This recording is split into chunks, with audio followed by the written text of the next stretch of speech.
Hello, football family. Welcome into Huddle It Up Films. We made it to the playoffs. Made it to the playoffs. Ravens, AFC North champions, the 3 seed in the AFC. Welcome in. Guess who? The division rival, arch rival, Pittsburgh Steelers in a free fall, lost four straight, coming in as the 6 seed. Just a huge night in Baltimore Saturday night. Have a great show, great guest. And you see my first guest on the screen right now. Shaking It Up Sports 105.7. It's Cordell Woodland. And Cordell, how are you doing tonight? I imagine this is a big week, busy week for you. Yeah, it is. I mean, like you mentioned, big time game is when I go home this time of year against a division rival. So a lot of attention on this game for sure. And, quick story about Cordell. Last season, I believe in August, I asked him to come on. He said yes, didn't say nothing about it. Turns out he had come on with me after being at Ravens training camp and on the way to an O's game in the middle of their playoff race. I think you had a little one at home. Didn't you have a little one at home at the time? Yeah. And that always sticks with me. I'll never forget that. So I know you're a humble guy, but yeah, I just think that's worth pointing out because it just meant a lot. Heather in the chat already say, hey, Jason, hey, Cordell. And of course, our guy simply in the chat here, bright and freaking early. So, Cordell, I know I have a lot of guests tonight, so I want to jump right into it and ask you, as somebody who's in that locker room all the time, for me, I've kind of sensed a little bit different vibe, feel, attitude compared to last year. And I'm just going to leave it wide open to you because I don't want to put words in your mouth. Do you sense a little bit different vibe or feel or attitude towards in this Ravens locker room compared to 2023? That's a good question. It's tough because this is a similar question that we've kind of been asking the players. I asked Kyle Hamilton kind of today, how does going into this year, does it feel different going into this playoffs compared to the years past? And he said a little bit it does, but I would imagine a large part of that is because of who they're playing. But for me, I will say that you can breathe in there. It doesn't seem very tense. It doesn't seem very, uptight right now, which I always go to that first Pittsburgh game this year. They were really uptight all week going into that game. And I felt like they played uptight as well. But to their credit, that was one of the differences in the second game. So right now, to be honest, it doesn't necessarily. I said it today watching practice. The guys seem loose. You wouldn't be able to tell that this is playoff time just by watching practice. It just seems like it's just another day, which I think is a good thing. That is a good thing. It's a little bit surprising for me to hear because I don't know when I see Lamar talk and even Harbaugh this week when you were interviewing him, he just seemed real to the point. A little bit on the salty side, like all business. And I felt like last year the team didn't go through a lot of trouble down the stretch. Really, none. I mean, they crushed it down the stretch. Went in riding high. I mean, after the divisional win, the coaches were dancing. It was just like this beautiful scene in the locker room. And for some reason, like I think that loss last year at Kansas City really put a big scar on this team, including Lamar Jackson. So I personally felt a more, I don't want to say like they're always serious, but almost like a chip on your shoulder type vibe with this group compared to last year.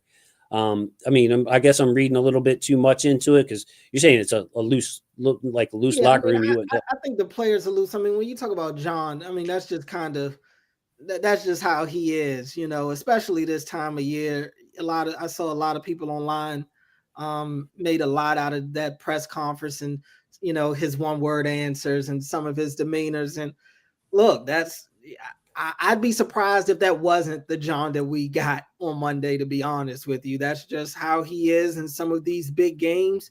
And especially, like I said, this time of year, he doesn't have a lot to say. And really, what is there to say?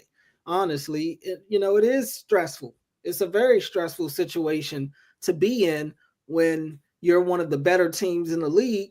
But in all reality, nobody cares about anything that you do until you do something in January into February. And that's the case at the Ravens end. Nobody cares that yet again they're going to the playoffs. Nobody cares that yet again they won the division. It's about now. What are they going to do come the playoff time? So yeah, I understand, why he may be in some of the moves that he's in sometimes, because it's it's almost like a literally either win it all, win it all, or it's a bust. It's a waste of a season. It'll feel like, even though it may not actually be, it's going to feel like to them because the expectations are so high.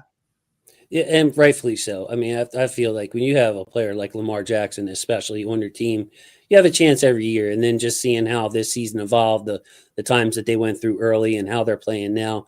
I mean, it's a privilege to be one of those Super Bowl or bust teams. That doesn't happen with bad teams. You don't even hear that from like the Lions. You know what I mean?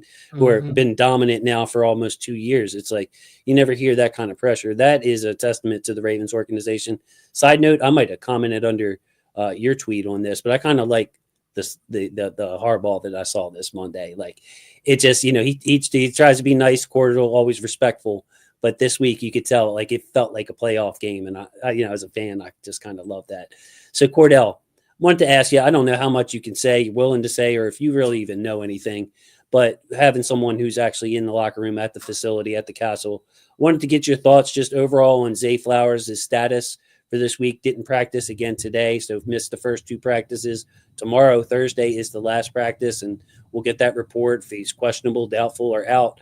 And just as a personal one for me about Justice Hill, because whenever you see somebody land on their head and the team's calling the trainers over right away, like to me, it's just a scary situation. So I'm not even talking about Justice as far as like, do you think he'll be a full go? But I just pretty much like, is Justice okay? Like I would feel good if you like told me that he's himself coming around. So anything you can give me on those two players would be great. Yeah, I mean, with Justice, I would say Justice is fine. He practiced today without the red non-contact jersey, which means he's cleared the protocol. And really, him missing last game was mostly due to his illness, not necessarily the concussion. So that's a good thing. I think, and John pretty much had said this last week. Justice probably would have cleared the protocol had he already been out there, but he couldn't even practice mainly due to the illness. So watching him today, he looked full speed. He looked like he was his regular self. So I don't think there will be any limitations on him, and that's a huge boost for them, because I do think they could use him. Although Henry has been really good himself in the receiving game here while Justice has been gone. With Zay, yeah, honestly, this is just my personal feeling, but I'd be surprised if we see him out there on Saturday. He doesn't seem right to me. Obviously, he hasn't practiced. We've seen him in the locker room with the brace on. He's got a limp, as you would expect. But it just doesn't seem like something that he'll be able to make a quick enough turnaround to be able to go out there and be Zay Flowers in this type of game against this type of opponent. So I'd be surprised if they chance it, but we'll see. A lot can change between now and then. I don't necessarily buy into the whole decoy thing. I said this to one of the other media members the other day. There have only been a handful of true decoy worthy wide receivers that I'm willing to put on the field throughout NFL history that I would actually say are decoy worthy. I don't think Zay Flowers going out there and not being able to be Zay Flowers is a real decoy. He has to be shifty. He has to have that threat of taking the top off the defense or making explosive plays with the ball in his hands. If he's just going to be a shell of himself and basically be a cone out there receiver, that does nobody any good in a Ravens jersey. I kind of agree with that. And Zay, they from what I've noticed on film, Cordell, they play us pretty straight up. If Zay starts cooking, that's a different thing. You'll start to see an extra attention. That safety starts to creep down, and give a little bit more room to Andrews on that side and that kind of thing. But the other thing, Cordell, is if it is a sprain, even if it's just a degree, if it's anything other than a bone bruise or contusion, you risk really hurting that thing. And like you just can't do that this late in the season with somebody as important. Like if we're going to go all the way, we're going to need Zay Flowers. So the re-injury risk, I'd be interested to hear from anybody in the comments. Like, if there's a little bit of it, a sprain is a minor tear, grade 1, and it's like a 2-week thing. To me, I think you just let them rest. Cordell, I just want to bring some people into the chat. David Garcia, appreciate you very much. Our guy J Dub, Jeremiah W., thank you so much for coming in. And Bateman season. It's a great season. Good to see you. Love the Minnesota picture there. That was one of his highlight catches from college that definitely caught my attention. This is the least nervous I've been for a Steelers game in a while. I don't know if that's good or bad. Hey, I'm nervous for every game, Cordell. I don't know how you're feeling, buddy. Yeah, I think, like you said, it's the playoffs, man. So definitely, even if I look at it just as a fan, my team's in the playoffs too. I feel the exact same way. We're in a different spot, obviously than what the Ravens are right now. But yeah, I mean, the fact of that it's win or go home time of the year, it makes anybody nervous, and rightfully so. And especially when you're facing a division opponent.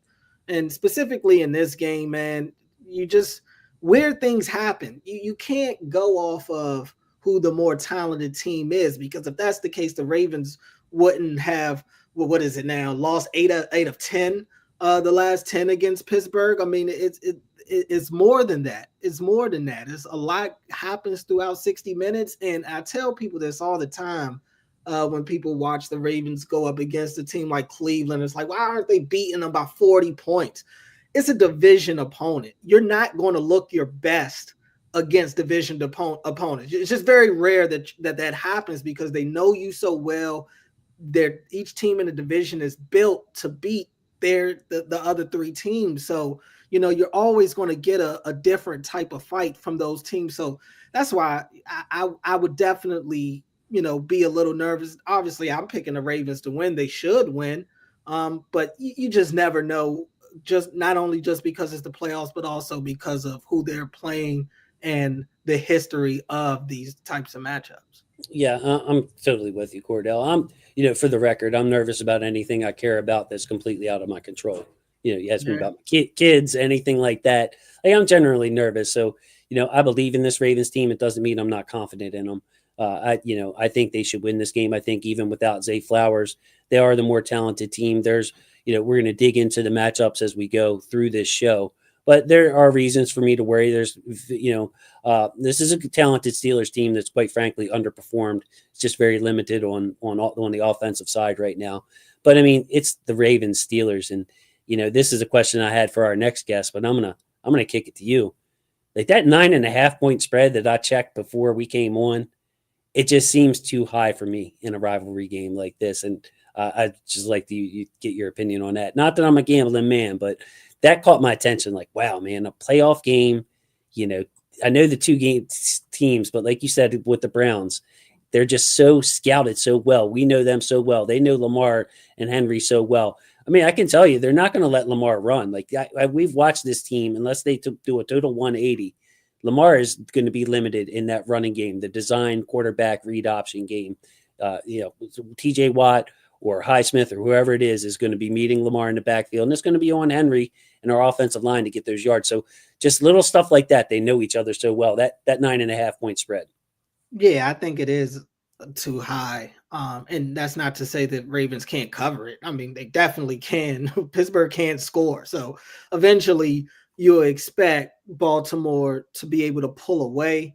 But yeah, I mean, I was talking about that the other day as well. I just off the top of my head was assuming it'd be a 6.5 point spread. And at one point I think it was 10, and I think it's now gone down to 9.5. But that's just too big of a spread for my liking when it's a situation where teams are playing each other for the third time that year. And again, a lot of that is due to Pittsburgh's lack of offense, and rightfully so. We don't know what to expect. I think they're going to be desperate in this game, and really that's dangerous in itself, because if you're not desperate in the playoffs, then usually that's not a good thing for you. You need to play desperate. So they're going to try to all sorts of things to get something out of this offense, I think, on Saturday. People are already talking about Justin Fields playing. I think that's a no doubter. He's going to play in that game. But I'm curious to see. I don't expect them to be able to pull a rabbit out of the hat and all of a sudden now they're scoring 30 plus points. I don't necessarily see that. So like you said, I'm curious to see what Pittsburgh does to try to stop this run game, because last time it seemed like they were content with letting Henry be the one to get it on those read options, and it destroyed them. And by the time they tried to switch it up, it was too late. I think Lamar said it all year. It's a pick your poison offense. It really is. Lamar's going to get his carries in and his production in the run game, whether it's through design or not. Henry is that's the wild card. Is Henry going to be able to impose his will the way that he pretty much has since the bye week? If that offensive line can own in the trenches the way they did in that last matchup, it'll look the same. But that's the big question, I think. Yeah, and so that was going to be my next question: the key players matchup strategy on offense. You're pointing to Derrick Henry in that run game, keeping us on schedule, and the offensive line holding their own against what I think, and I think it's pretty clear, the most talented part of this Pittsburgh team overall. Any unit is that front four, and they got a guy like Larry Ogunjobi coming off the bench, who's been a thorn in the Ravens' side with the Bengals, with the Browns, now with the Steelers. Keanu Benton. Second-year player, I believe, but he's a big force as a nose tackle. Cam Hayward is their version of Calais Campbell. And then, of course, you got T.J. Watt, Highsmith. It's going to be, our O-line is going to be tested. And I think that's part of the reason, Cordell, that they key on Lamar on those read options is they just trust those big guys they got up front to handle business and to limit the Ravens running backs. But Derrick Henry changes that equation. Oh, no doubt. I mean, Derrick Henry, he changes everything. Harbaugh said it the other day. I think it was Harbs that said it when I asked him about it. It's a big difference when Derrick Henry isn't getting hit at the point of contact, when he isn't getting hit behind the line of scrimmage. And really, since the bye week, that hasn't been the case. He's been, especially you look at that Christmas Day game against Houston, it's like he's not getting first contact until 3-4 yards up the field. If that's going to be the case, I mean, you have no shot at stopping them. So I think that's what Tomlin's going to do. They're going to sell out to stop Derrick Henry and at least get the Ravens off schedule a little bit. At least, try to make them one-dimensional. They feel like their best chance will be Lamar trying to be Superman. And history has shown when the Ravens are forced to have Lamar play Superman in the playoffs, it doesn't work out for them. So, the Ravens need to make sure all their weapons are involved in this game. And it truly does start with Derrick Henry. If he's not going to be the X factor, the deciding factor in this game, it really puts the final score up in question. I expect to see a lot of Patrick Queen trying to blitz and shoot through those gaps this time around. I think they're going to be really aggressive trying to set the line of scrimmage. And, look, the defense hasn't played well for them recently, and I think in large part due to the offense stinking and them playing very talented offenses themselves, like the Ravens. But they are healthier this time around than they were the last time. That's something to worry about. But again, it's always things to worry about. If the Ravens go out there and look like the better team like they should, then they should win. Cordell, before I get some final thoughts from you, and I appreciate you coming on the show, I just want to involve the people in the chat. Got a live chat tonight, and I love it. My guy, John Parsons. What's up, John? Lost in the AFC Championship in 2011, won the Super Bowl the next season. This has a similar vibe, one home game, then 2 roadies, then we're going back to New Orleans 12 years later. I also saw that both of our quarterbacks were 28 years old when we won it. There's a lot of similarities, so I know a lot of fans are noticing the similarities. And given quality for life, he's going to chime in with a prediction here, 31-16 Ravens. That would be wonderful. He also says it's supposed to snow, so Lamar will be running. Also going to be very windy, Cordell. My goodness, it is could be a very cold, very blustery day, very tough day to throw the ball for both quarterbacks. And I'm going to given quality for life, one more shout out here. Henry will be running heavy, and Mitchell will get screens and a few deep slot passes since Zay is out. So, yeah, using Mitchell, using Justice Hill in that pass game, and they've been, especially Justice Hill has been a weapon. So, Cordell, I really appreciate you joining me. I just want to, real quick, before you go, get your final thoughts. Look, I got a little graphic up there, Cordell's final thoughts. So go ahead and give it to me as we have our next guest coming on. Yeah, I mean, first, appreciate you having me. But yeah, like I said, I think, with this type of rivalry, the history that it has, all eyes will be on this game for sure. I think it was huge for the Ravens to win that last game against Pittsburgh, because had they lost it and they're going into this game having to see them again and that same narrative being there, you wouldn't have liked that. I don't think they would have liked that. So I think that, with them winning that game and winning it in a big way, it boosts their confidence. I think that, like I said, they've seemed relaxed to me right now, and rightfully so. They're one of the hotter teams in the league going into the postseason. I feel good about this one. And to that person that put a comment in there about them going on the road, I said last year, I think the Ravens, his history shows the Ravens are at their best when the cards are kind of stacked up against them and they need to go into some tough environments to get some big wins. And they have shown in the past that they could do it. I think this team could use that. I think they could use having that edge on them and having people doubt them. The Ravens aren't great front runners, in my opinion. I think they're great underdogs, but I don't think they're great front runners. Cordell Woodland, Shaking It Up Sports, 105.7, The Fan, Ravens, Orioles coverage. Get a little jealous when you're celebrating with the Orioles when they clinch the AL East, I must admit. And you see you on there, always dressed nice. But Cordell, when's your show? Do you want to plug your show for me?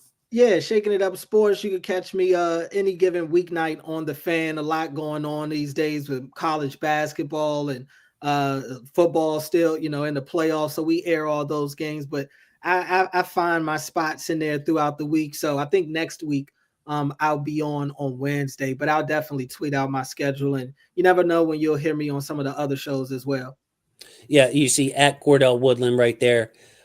Thanks so much, Cordell. I'm going to let you go. And, hey, I'll be calling on you again soon. You know it, buddy. So thanks for all your time and really appreciate that. Yeah, man. Anytime. Appreciate you having me. Thanks.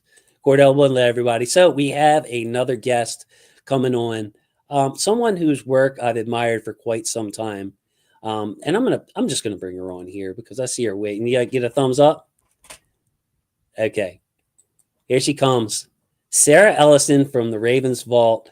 It's just wonderful to have you here. Now, I will start on a somber note. As someone I consider your friend, I think you're very talented, but I don't think you're doing enough. Like, you should have like a show that comes on during the week, maybe Monday through Friday, maybe sometime during the afternoon. And I think like when you talk about the Ravens, you should state your, Lamar case strongly as a Ravens fan. And I feel like you should get some attention from national shows like Kay Adams, Up and Adams. I think you should have Hall of Fame voters in your mentions. Like I expect a lot from you. I feel like the NFL Network itself should pull up your tweet and give you a shout out and do a segment on you. Of course, I'm saying all that because this is what's happening with our friend Sarah Ellison. You must know, because you know me well, how happy I am to see you getting the attention you deserve for all your work. Just love your perspective, have so much respect for you. So thanks for taking out time. I mean, you talk Ravens a lot. Thanks for coming on. No, Jason, thank you for having me on. And really, the only reason why I got that love is because I think that Lamar Jackson has made a very clear and convincing case that he deserves MV3.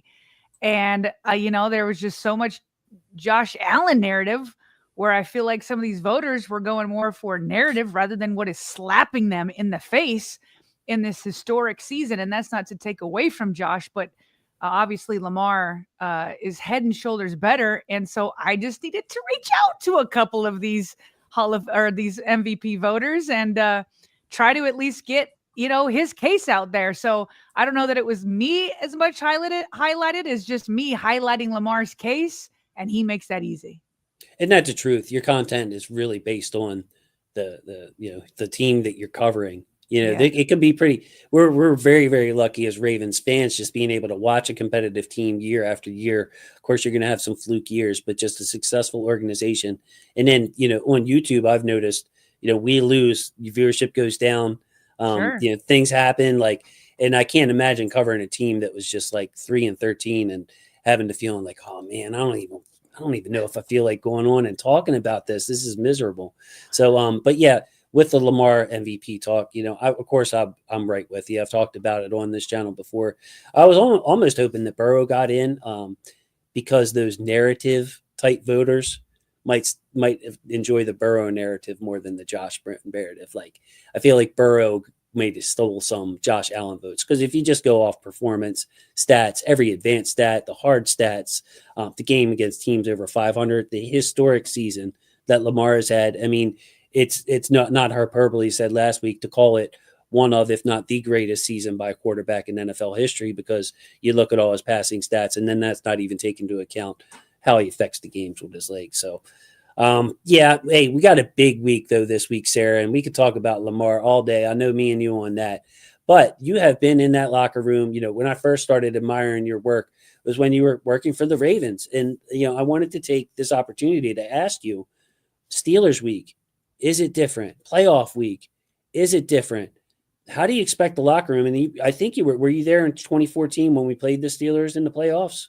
Yes, I was still there I stayed there until 2018. A couple months after Lamar was drafted. Yeah.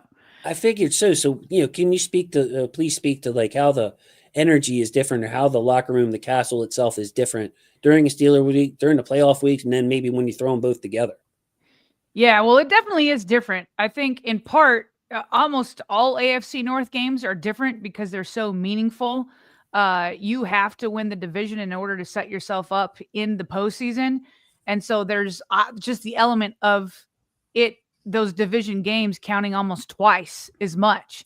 And that's not even that and then on top of it, you play them twice. And so you know each other extremely well.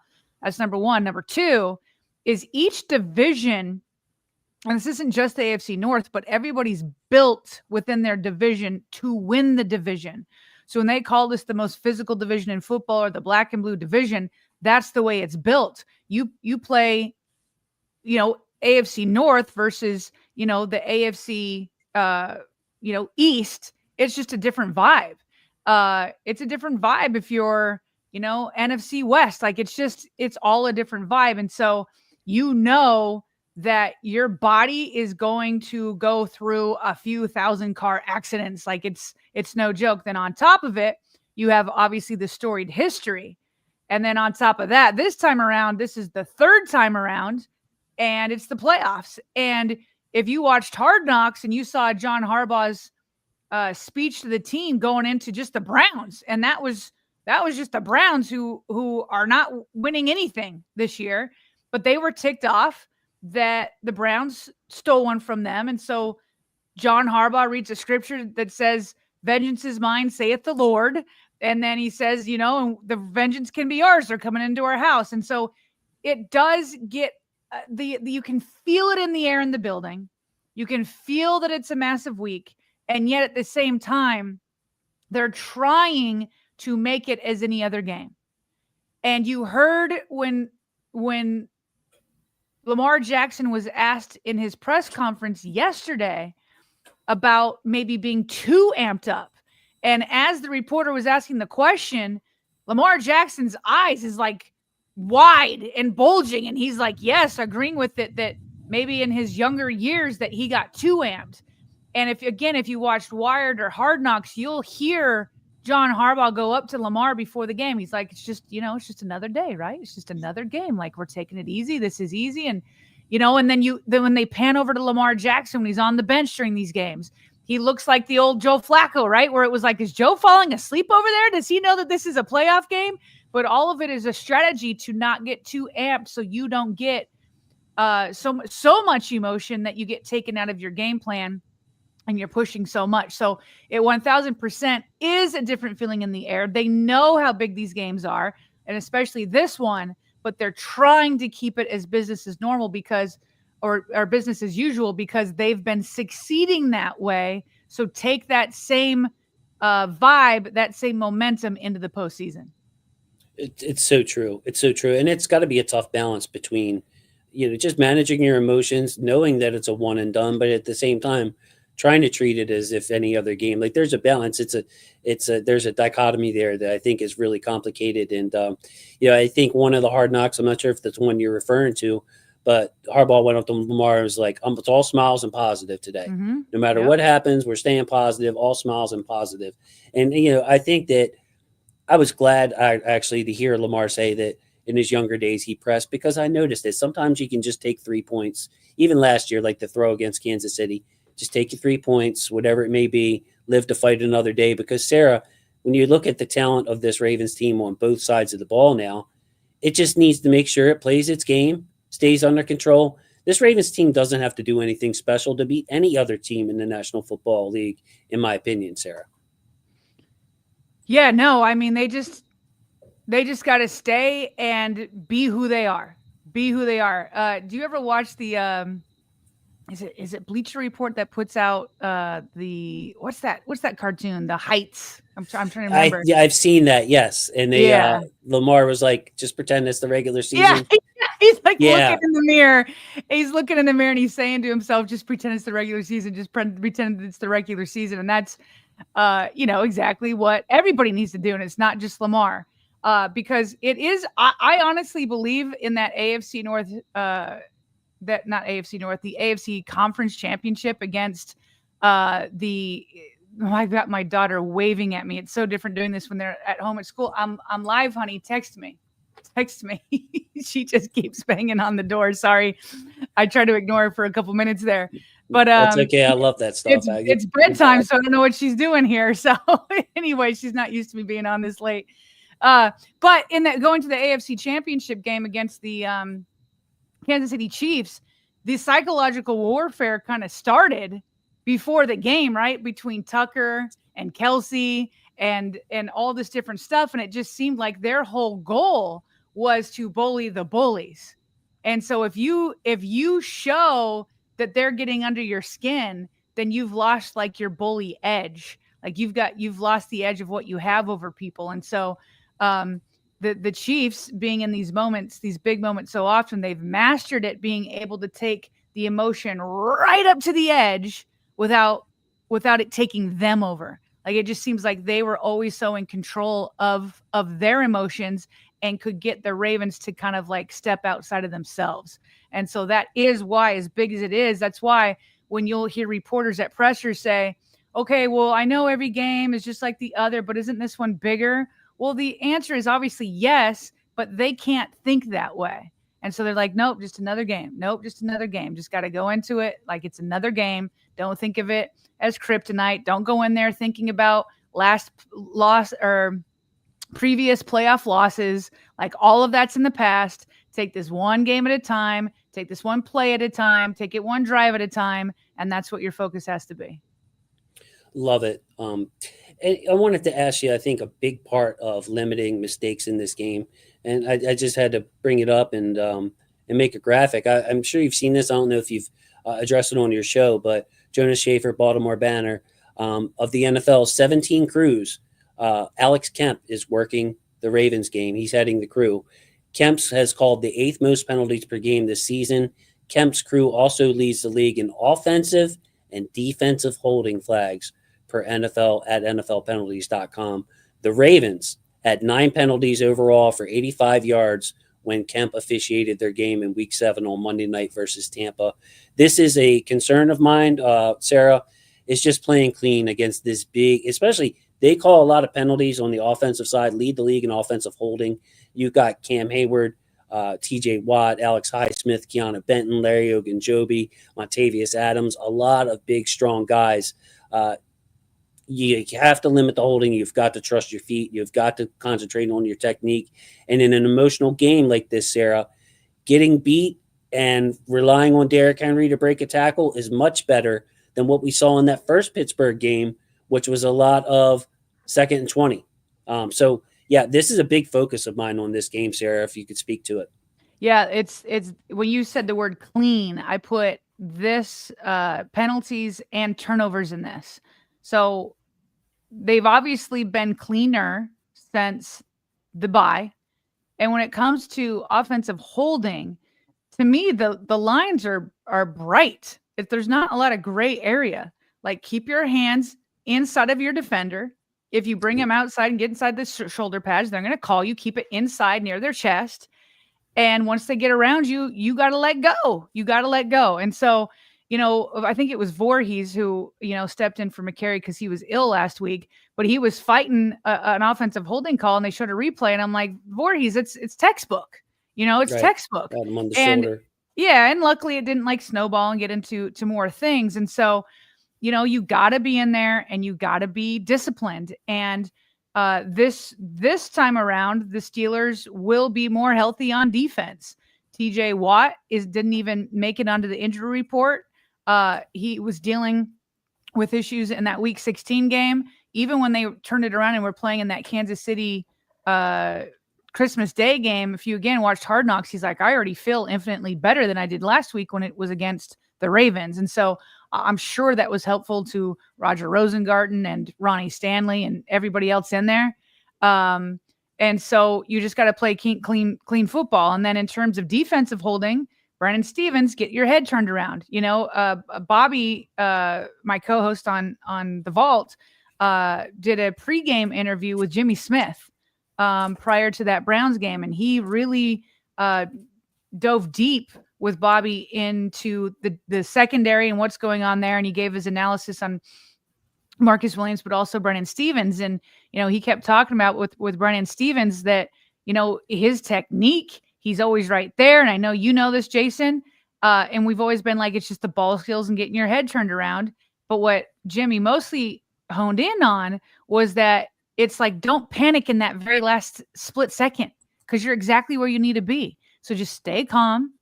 It's, you know, he said, you know, there's one A and one B in terms of the importance of being a defensive back, especially a cornerback. One is that technique and that skill and that talent. The other side is confidence.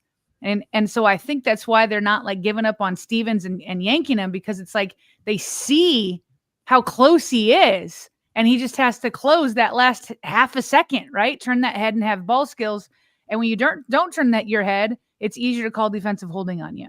You know, it's so ahead. frustrating because he's in the right spot so many times and he's sticky coverage. And I do worry about his confidence sometimes, Sarah. Like Zach Orr was asked about this today, and he you know, shot it right down. Now Brandon's a confident guy, but you see like Nate Wiggins and the confidence just jumps off the screen.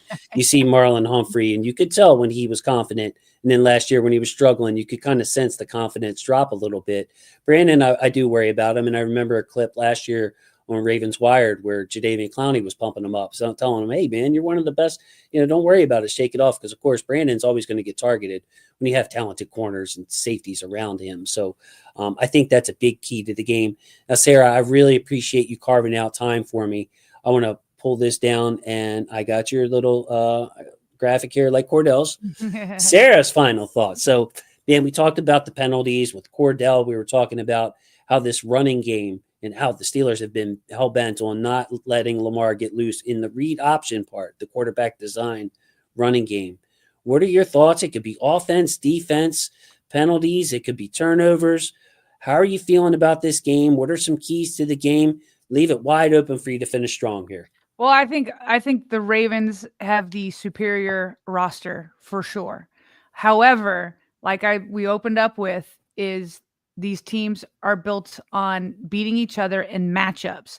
And so just because the Steelers may not play well against, you know, another team outside the division, it's just a different animal inside the division. And I think that with the Steelers, they're not, you know, like in awe and mystified of Lamar Jackson the way so many other teams are.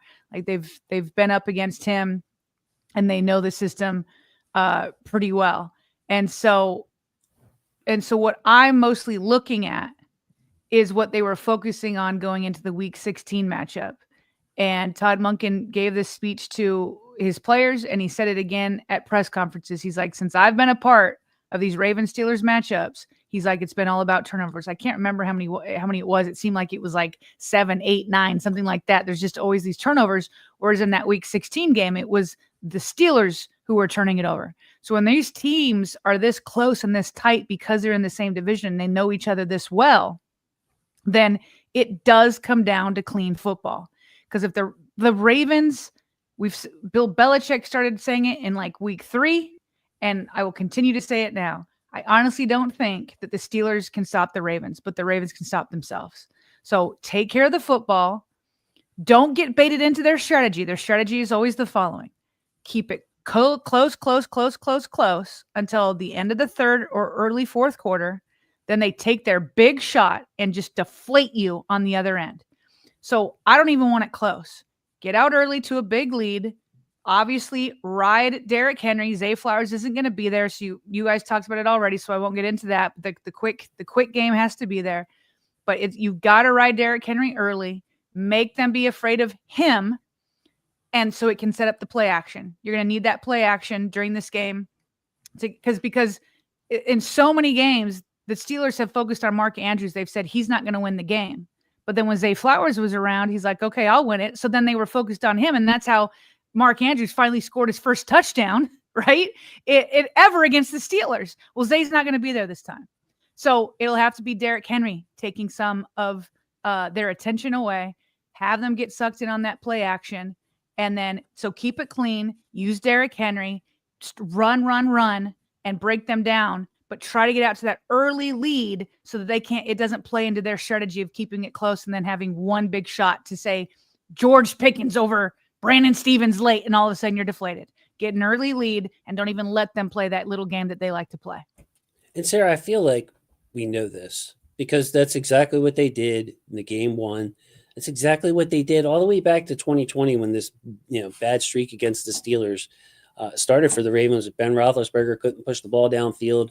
It was just muddy up the game, create a couple of turnovers. This Steelers team, I believe, is first in takeaways this year.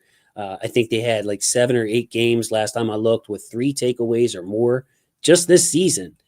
So it's muddy it up, make the Lamar Jackson and the Ravens less dynamic. Let's be big and strong. That first game was very emotional, if everybody remembers. A lot of pushing and shoving. I'd never seen Marlon that upset. Or right tackle for the Steelers, Broderick Jones, was losing his mind. So yes, stay, like to Sarah's point, totally agree. Be the Ravens this game. Get out to an early start, minimize mistakes, protect the ball, as our guy simply said in the chat, and just play our game, man. Play our game. Two totally different games when you look at game 1 and game 2 up here as far as Zay Flowers' involvement in just the production from Lamar in the passing game and the rushing game. I mean, Henry almost had twice as many carries last game with that lead, Sarah, with that lead, and that was really a big thing. And so thank you so much, Sarah, for joining us. I know you're very, very busy. I'm going to try to grab you again around draft time. Hopefully I'll get back on the channel and talk about our favorite prospects and things like that. I was in love with last year's draft. So it's going to be tough, looking at this year's draft, it's going to be tough to match that. Hopefully we're picking 32nd and we can just go BPA again and maybe find ourselves some help on that either side of the front would be nice. I think that's what I'm thinking so far. Absolutely. I'm right there with you. And I very much look forward to that draft episode. And then also our predictions, 53-man roster. I always love doing that with you. So it's always good to chat with you, Jason. I feel like I always learn so much.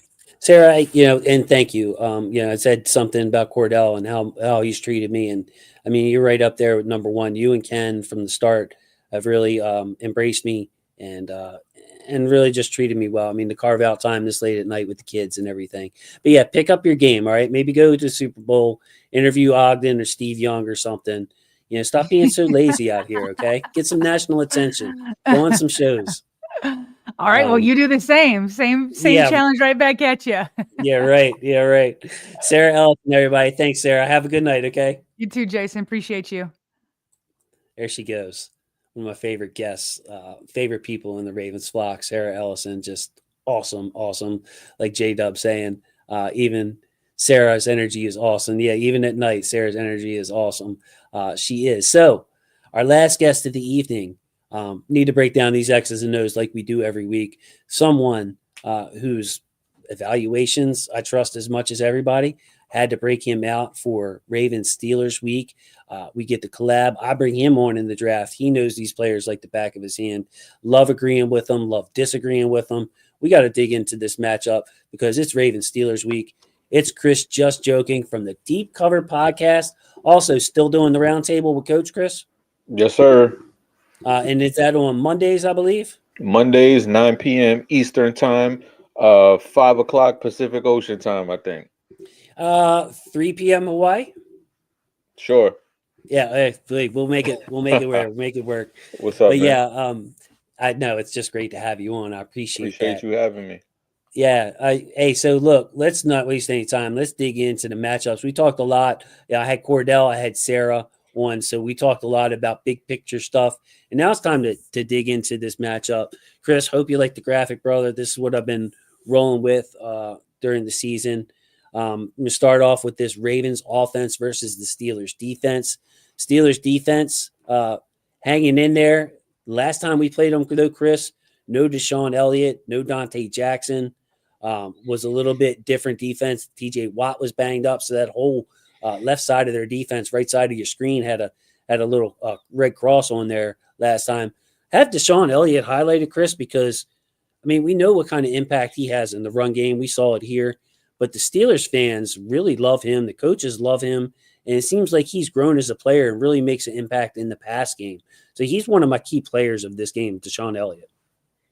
Yeah, he's a guy who they like to keep him around the line of scrimmage. When he was out, they put Minka in that role, and now with him back, Minka just gets to freelance and be that extra defender on the back end of the defense. But with Elliott now, that he's like an extra linebacker for them almost. Like they use him, not obviously not the exact same way, but similarly to the way that we kind of used Kyle Hamilton last year.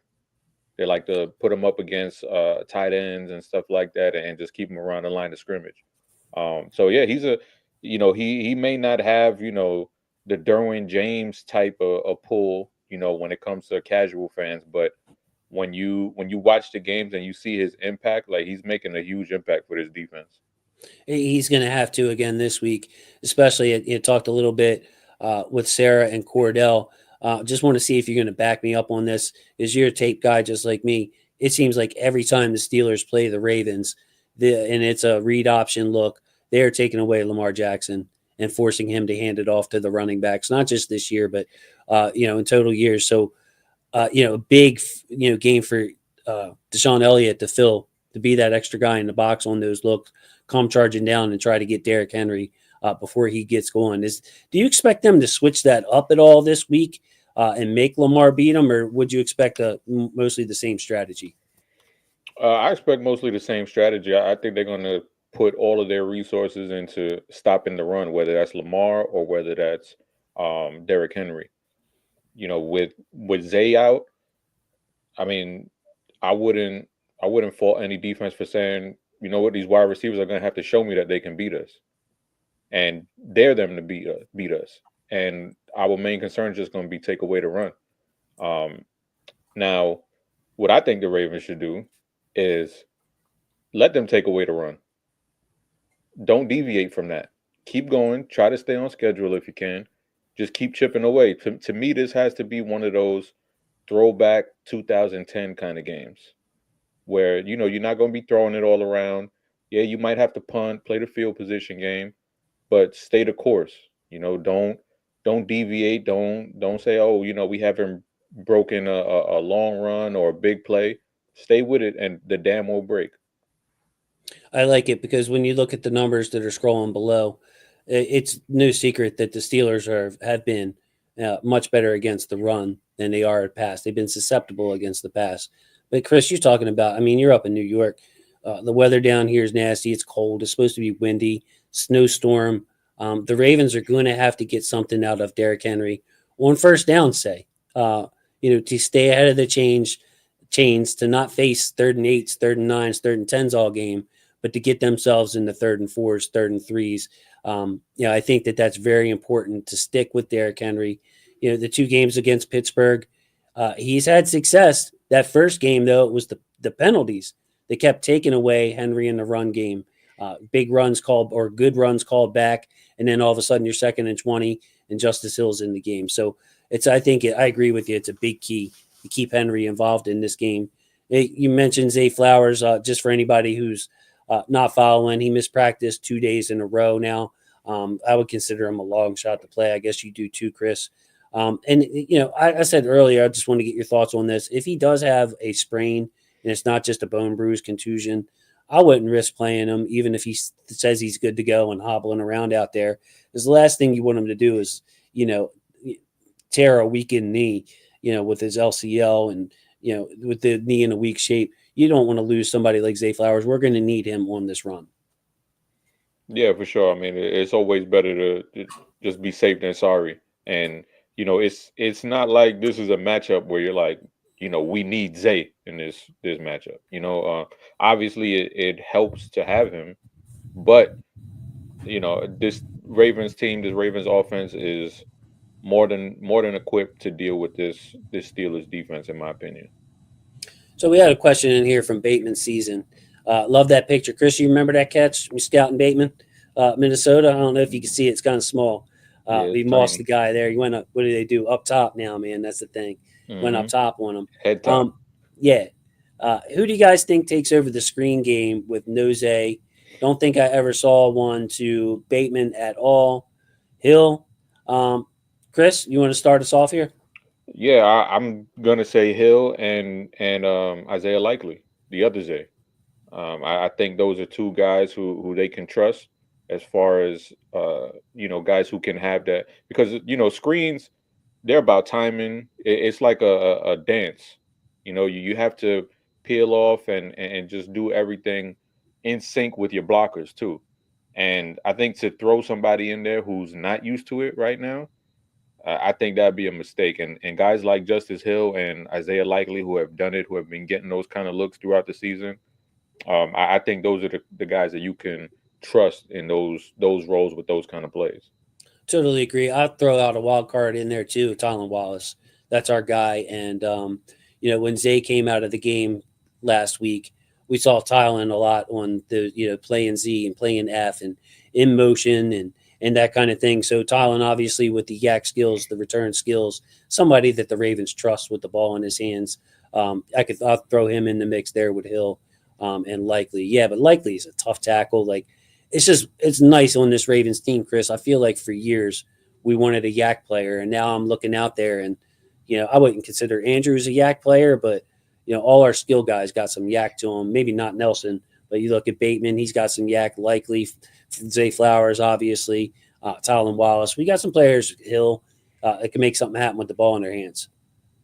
Yeah, for sure. And and Isaiah Likely, he got some wiggle to him too.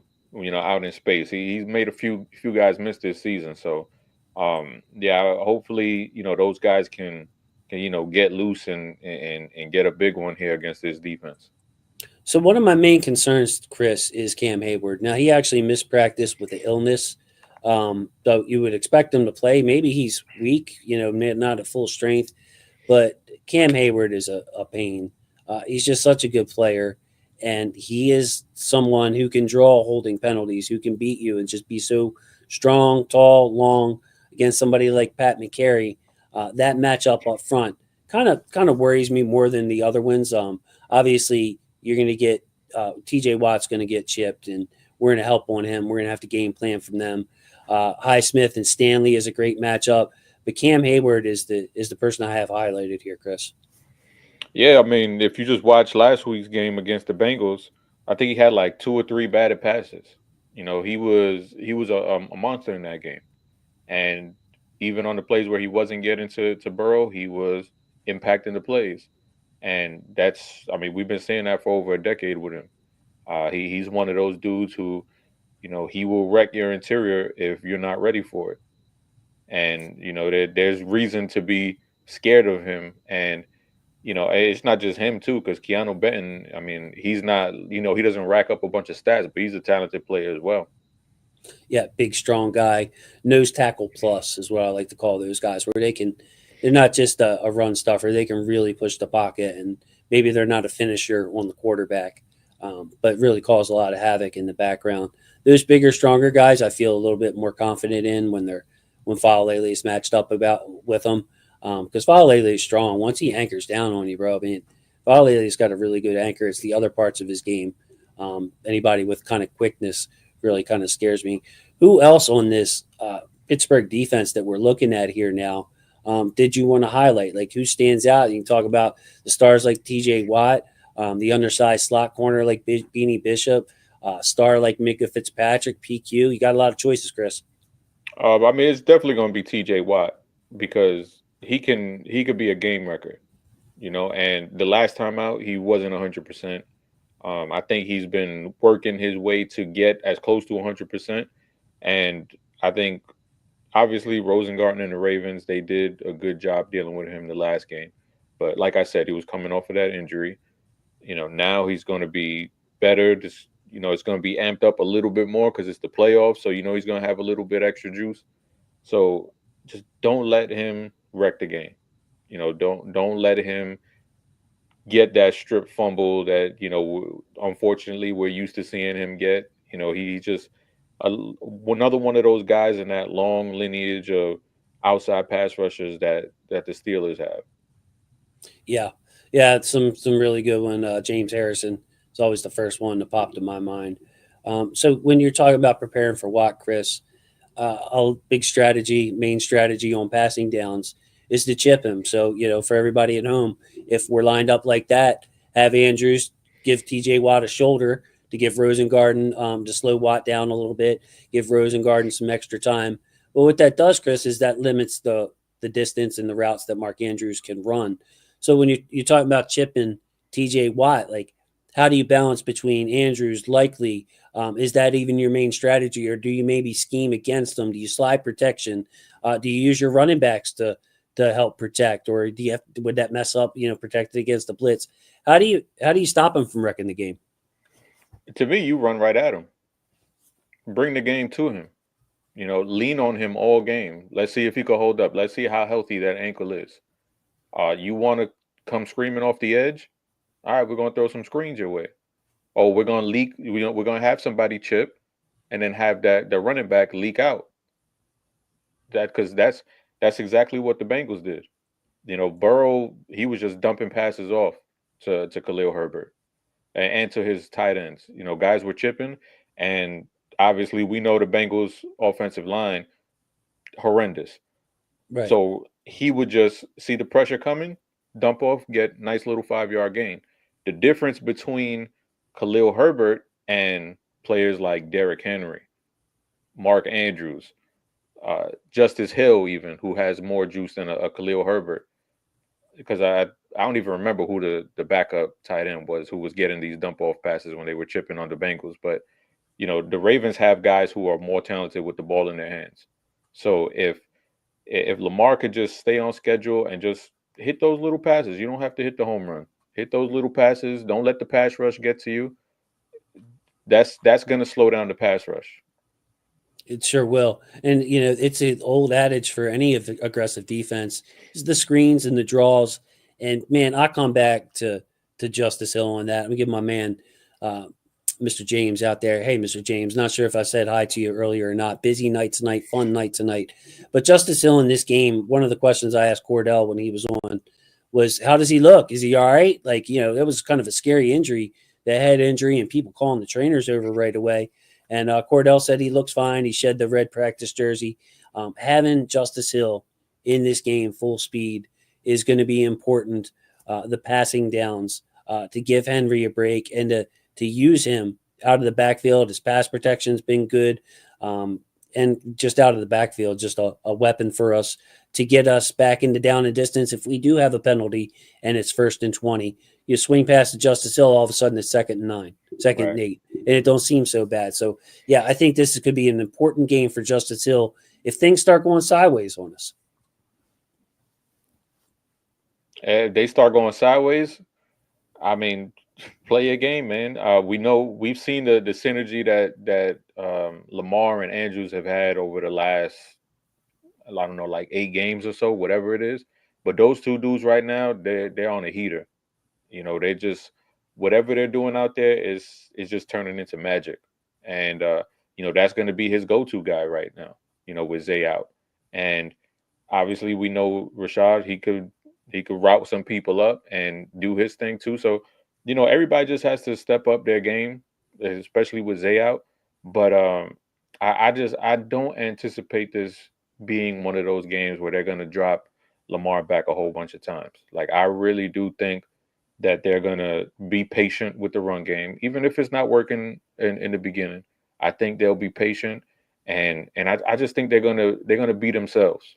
That's what I think. I think the big lesson last year was to not deviate from who you are. And we hear them saying this in, Hard Knocks and Wired episodes. It seems like this bunch, this group, this collection of coaches and players, it seems like they're more mature going into this playoff run. Yeah, I said something like that to Cordell, and maybe I didn't phrase it right because I just sense like a more like they got a chip on their shoulder. They're more serious, like more pissed off. If you want to just be blunt about what happened last year in that AFC Championship game, like what I said to Cordell was after that Houston win last year, you saw the coaches all dancing in the locker room, huge celebration, and like if we win this week, I just don't see that. Cordell kind of poured some water on it, and he says that the team just looks loose to him. They look like any other week. They're out there having fun, loose, which is also a good sign because if you remember, like, but one of my only I've been riding for Lamar for so long and actually tweeted my own, tooted my own horn back from 2023 when I said he's going to show you he's one of the best passers in the league, and that's exactly what he's done 2 MVP-worthy seasons later. But I do think he pressed. I do think he pressed in big games and tried to force some throws and made some mistakes. And it's just like, relax. We got the better team here. Let's not let the Steelers muddy up this game, as Sarah was saying, and just play our brand of football, Chris. Yeah, and he just said that a couple days ago where he was going into these big games and he was just antsy. You're a big time player in a big game. You kind of press and you want to make a big play. When you should probably just take the dump off. And that's something that's a maturation process that all-star QBs, all-star players, mainly QBs, have to go through. Where, you're a big game hunter and you want to do that in the biggest games, but the good teams, the good defenses, they're going to take away what you want to do. Now, what you have to do is when you get smart enough, when you've seen these defenses, take what they give you now. Because we've seen Lamar do it in the regular season. But now in these big games in the playoffs, just do the same thing that you did in the regular season. This is a regular game. That's how they need to go into this. It's a regular game. Don't put too much weight on it. Obviously, you want to be crisp, you want to be focused, but don't put the weight of the world on your shoulders and help the team that you're playing by kind of overbearing yourself. Yeah, and Sarah said something like that, like out of character last year in that game, that last game of the season. Started in pregame with the kicking tee and all that, but just, I'm sure you've seen it on the all 22, bro. Like they were taking cheap shots like almost every play after the whistle somewhere on the field to get in the Ravens' head, and the Ravens got caught retaliating. Like in that first game that we lost against the Steelers, it was much the same thing. A lot of emotion in that game with Broderick Jones and Marlon and all that. Let's just treat this. It's an important game, obviously. It doesn't need to be stated. This is a rivalry game. It's huge to the fans. This is a year in which the Ravens have the ability to win it all, but don't make it bigger than it is and play your game, Ravens. I think that I want to say hi, Black Daniels in the house. What is up, man? Hey, new picture there. Roseville Rams coach, fan, enthusiast down there. A big high school football game is Black Daniels. It's just a huge game. I got Bateman and likely highlighted for the obvious reasons in the receiving game. Bateman, number one, Chris, just because I expect his volume to kick up. I expect them to put him at Z and take Zay's spot as like the main, run the offense through him. And then Isaiah Likely in these matchups with the Steelers, Beanie Bishop, for those of you out there, Chris, he is their Ardarius Washington, basically. He's an undersized guy, 5'8", great ball player. You're not in the NFL at that size unless you're a great ball player. Good instincts, but against guys like Likely and Andrews, we'll see some time in that Ravens slot. I think that's a positive matchup for the Ravens. So that's why I have Bateman and Likely highlighted here.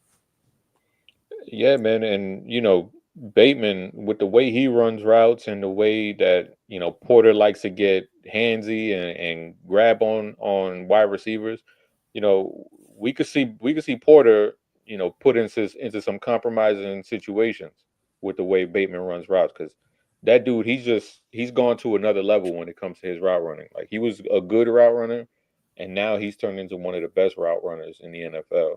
And you see that week in, week out. So hopefully that's a matchup that they could take advantage of, because I think, man to man coverage, I think Bateman can get open against pretty much almost everybody. Me too, and I like those two in the red zone, in the red area too, because I think it was on Hard Knocks, and Mike Tomlin was just absolutely flabbergasted with the miscommunication that left Andrews wide open for a touchdown. Of course, they got Deshaun Elliott back, they got Dante Jackson back. Communication's been a huge focus of this Pittsburgh defense, which has been good, but has given up too many miscommunications, busted coverages, and things like that. So, with all this attention on Andrews and his 11 touchdowns or whatever it is, and how many games he scored in a row, Bateman and his route running we've seen, and likely, of course, is no slouch when it comes in the red zone too. So, I kind of like their chances to score in this game. The Ravens, as you see on the scroll at the bottom, the number one red zone offense, scoring about 75% of the time. So 3 out of every 4 times the Ravens are inside the 20, they're coming out with a touchdown, which is going to be huge in a windy, cold game like this as well. Chris Boswell, by the way, the Steelers field goal kicker, missed today with an illness, and he'll play. But, man, if you're trying to boom the ball and cold and sitting there and any kind of lack of strength in his leg, I'll take at this point. I don't root for injuries, but if your kicker's sick and can't boot it through, hey, I hope he feels better next week when he's sitting home grabbing some soup, Chris. Yeah, man, he's been on a tear. He's been probably the best kicker in the game this season. It's got to be between him and Aubrey from the Cowboys. But if whatever reason, if he doesn't make it to that game, that's a huge W for the Ravens. Certainly is. So let's kick it over. Other side of the ball here, Chris. The Steelers offense, I just have what they did game 1, game 2. Now, of course, George Pickens did not play in game 2. That's a huge difference. You see in game 1, in which the Steelers won 18-16. Pickens was targeted a whopping 12 times, 8 receptions, 89 yards. Last week against the Bengals, Chris, I don't know if you saw it, but he had 1 catch for 0 yards, and Pickens also had 3 drops in this game. Things are not going well with the mercurial personality of George Pickens. And with a player like this isn't a veteran, a steady presence. I feel like he could either go off on us like he did the first game, or he could get frustrated, disappear, and start yelling at coaches on the sideline. I have no idea what to expect from George Pickens. Yeah, that's the thing. You never know what to expect from him. I wouldn't be surprised if he goes off. I wouldn't be surprised if he has another game like he did against the Bengals. But what the Ravens' job should be is take him out of the game early. Don't let him get any easy gimmies. Don't get his confidence up. You want him to be yelling and mad and storming off the field and all of that stuff, because once you get in his head, it's hard for him to come back to that, because we saw it after the first drop against the Bengals. He was just in his head after that, and he couldn't catch the ball. Yeah, I've known people like that in my life too. Once they get angry, it's just hard for them to come back from reality once they go over that edge. The other thing that stands out to me is the running back usage. Now, obviously, Russell Wilson, there's not much to say about his game, Chris. It's a lot of dink and dunk. Steelers fans are frustrated because he's either just throwing the ball 5 yards, from the line of scrimmage, checking it down type things, 5-yard slants, outs, or he's just heaving it downfield to Pickens. There's really no intermediate game, no creativity with the Steelers offense. So the running game is going to be really important as well.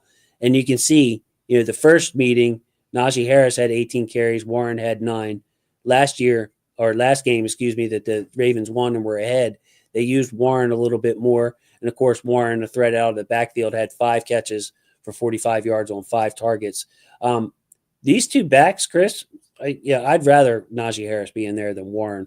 Warren, to me, is a little bowling ball that can break tackles. If he seems to give the Ravens defense most defenses more problems than Najee Harris. So I used to hate Najee Harris, but I think this year he really turned the corner.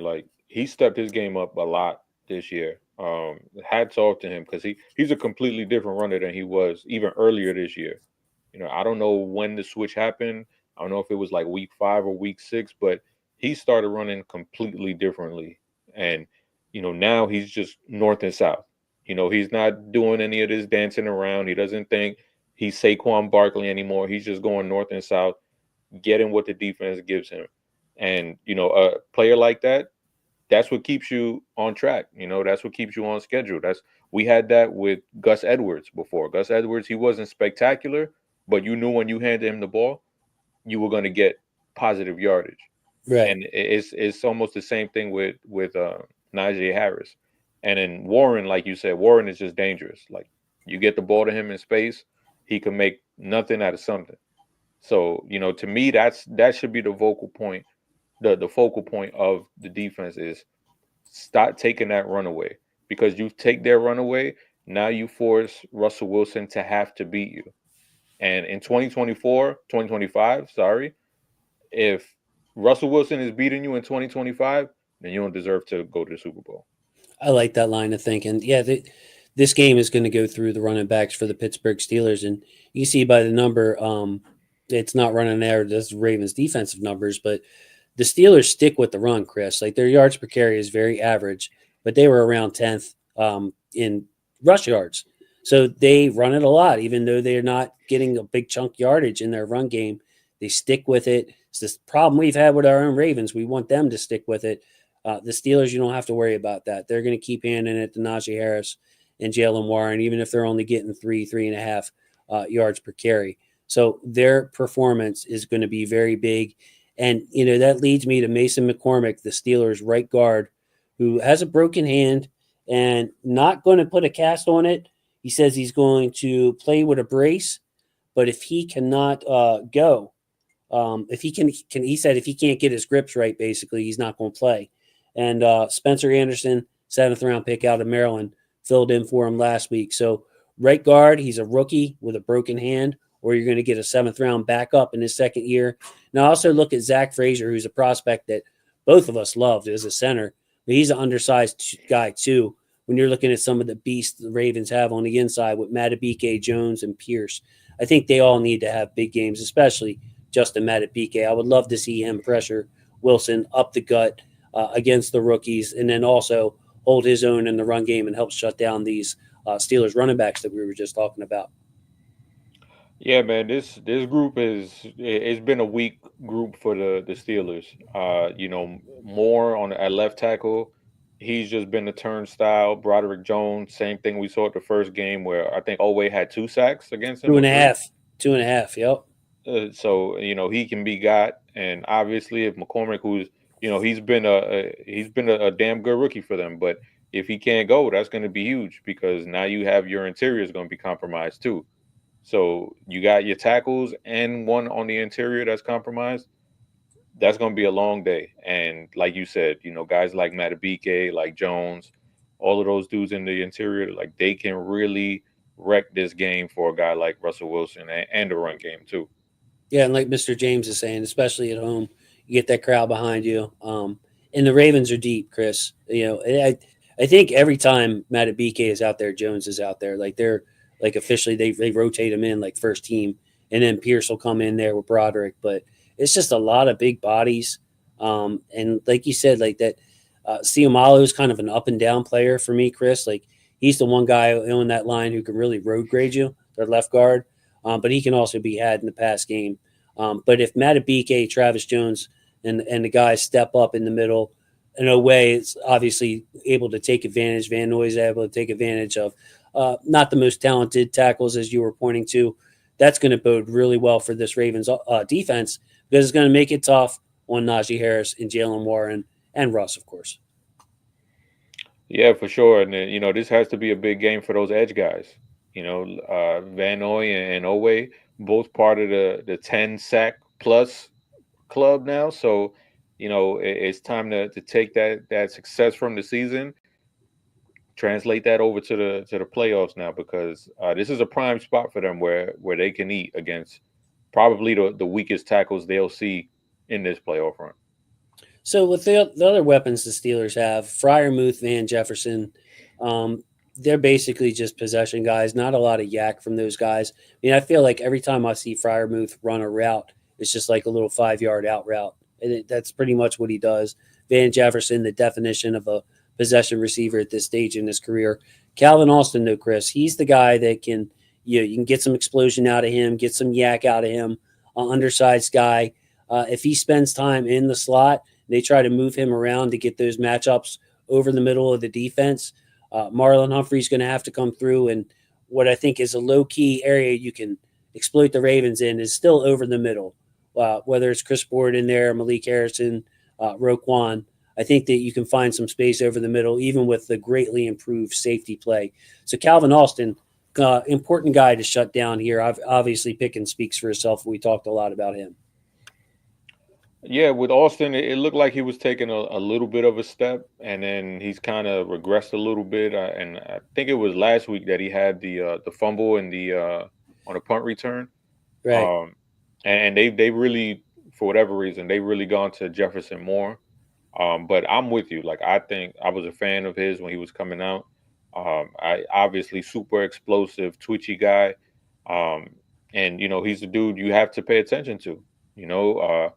Remember the 2019 playoff run where I think it was Khalif Raymond who scored a touchdown. Was it for the Titans? Was it? I'm Khalif not Raymond? sure if that's who it was, to be honest with you, but I know what you mean. What was it, Westbrook Kenny? I don't know, man. But it was a under, like, somebody nobody expected. Right, like, and it was like the same type of player where it's explosive, short, small, little dude, Right. who's mainly a special teams guy, and that's what Calvin Austin could bring. Somebody who, he may not be this constant threat, but if you sleep on him, he could take the top off your defense and catch you by surprise.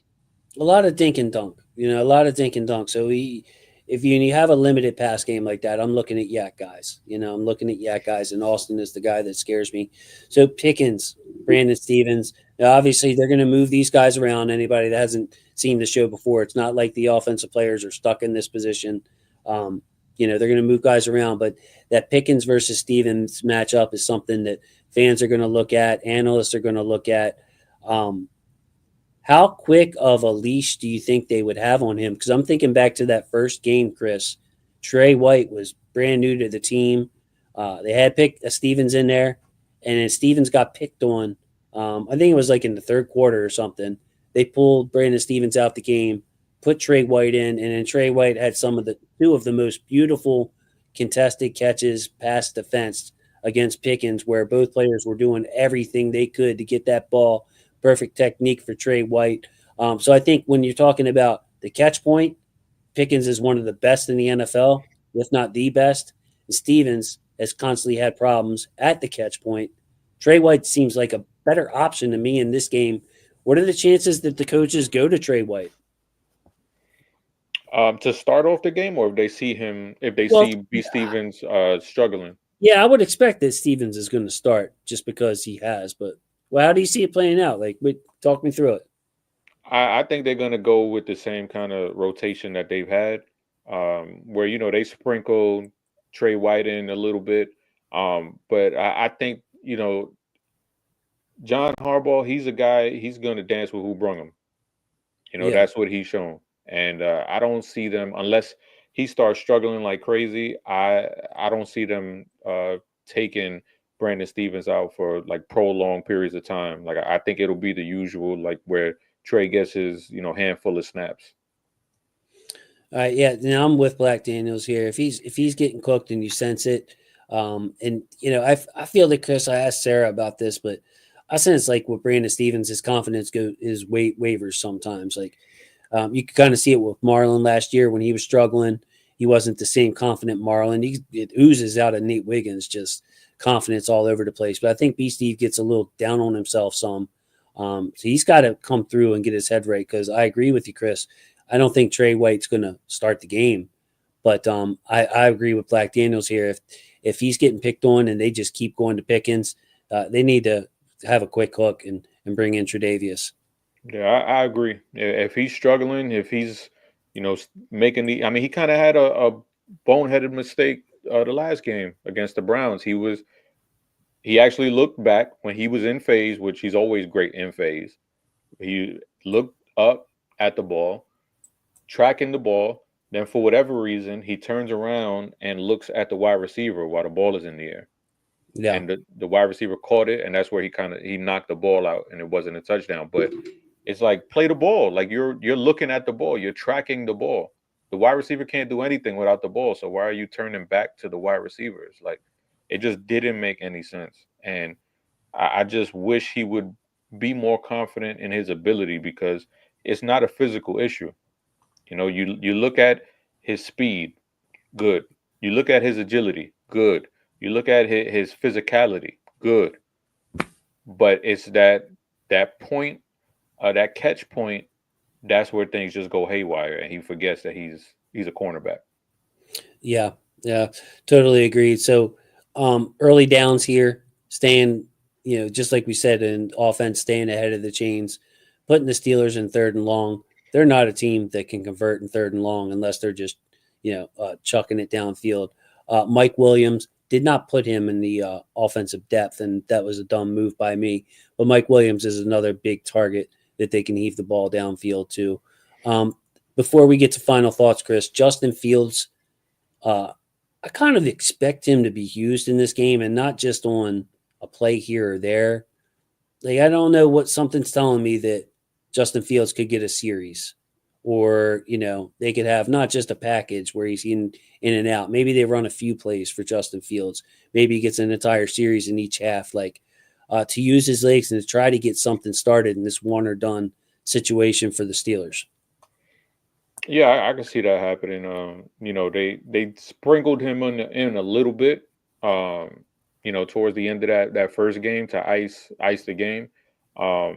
And I could see them doing that here just to, when you don't have the offensive firepower, you kind of have to find these tricks that you can have, these little wrinkles that you can put on the field, because right now they don't have many playmakers. And if a George Pickens is mentally checked out like he was against the Bengals, then yeah, maybe you do sprinkle in some Justin Fields plays.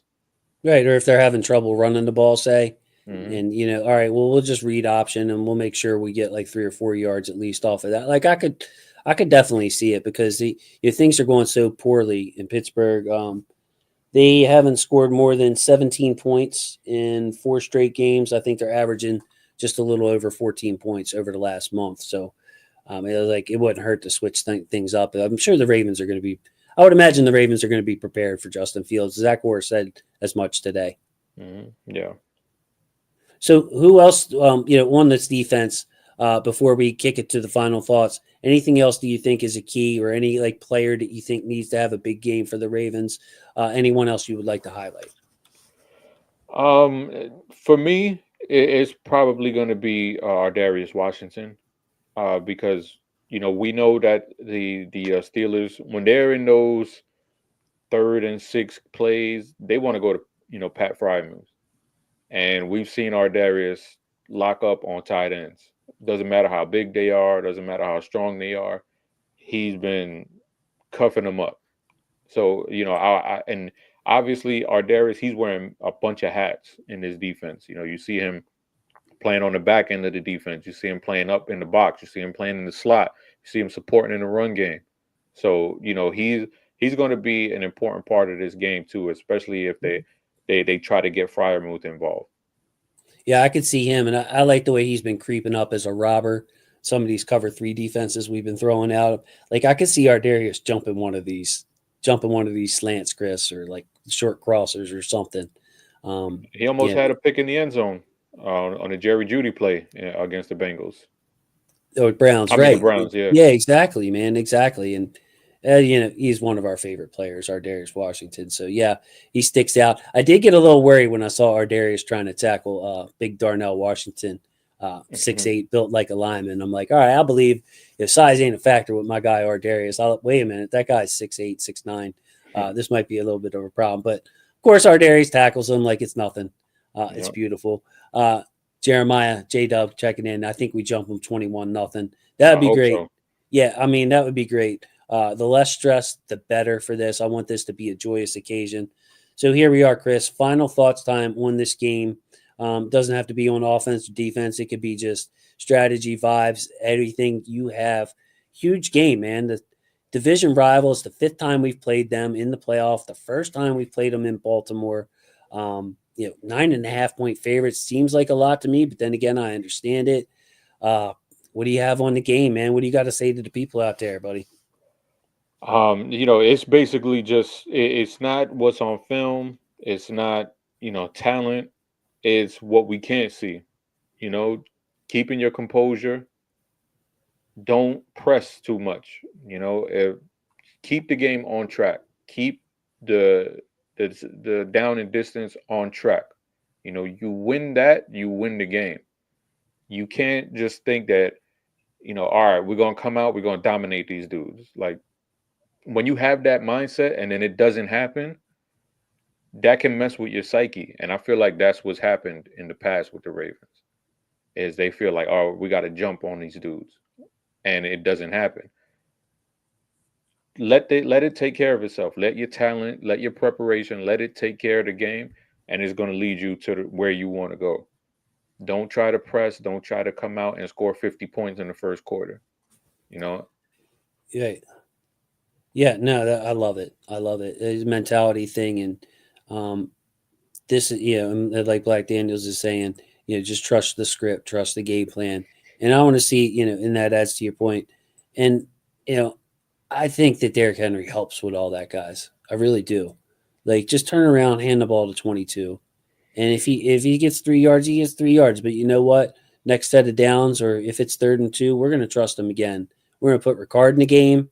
We're going to run something simple, and we're just going to overpower you and get those yards. So we are good enough, man. We are good enough to win this game without having to do anything special. Just to echo Chris's thoughts. So yeah, I want to thank Cordell Woodland. I want to thank Sarah Ellison. If you missed them, go back and rewind, watch the whole episode. Just great insight from them as people who have been in the building before. Respect both of their work, and of course, thanks to Chris.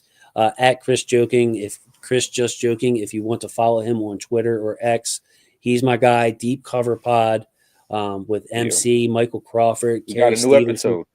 Got a new episode out. That's right. Yeah, guy Jay-Z asked for it, and you went ahead and dropped it for him, bro. Yep. So it's out there. Go check that out. Deep Cover Podcast.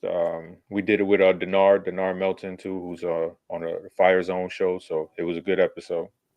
Nice. So check that out. Maybe I'll be able to find it and link it once I end this stream. But yeah, check those guys out. Excellent analysis, and they have a good time. The Deep Cover Pod. Deep Cover's always been on my playlist. It just depends on what I'm listening to, Chris. Appreciate it. Yeah, you don't stop. You know what I mean? That's all I'm going to say. Yeah, and you don't stop. But with that, I want to say thank you to our football family. Love my football family. Hey, next week, let's come back here and let's preview another playoff game.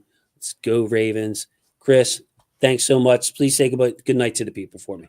Peace, folks. Have a good one. Hopefully we celebrate on Saturday.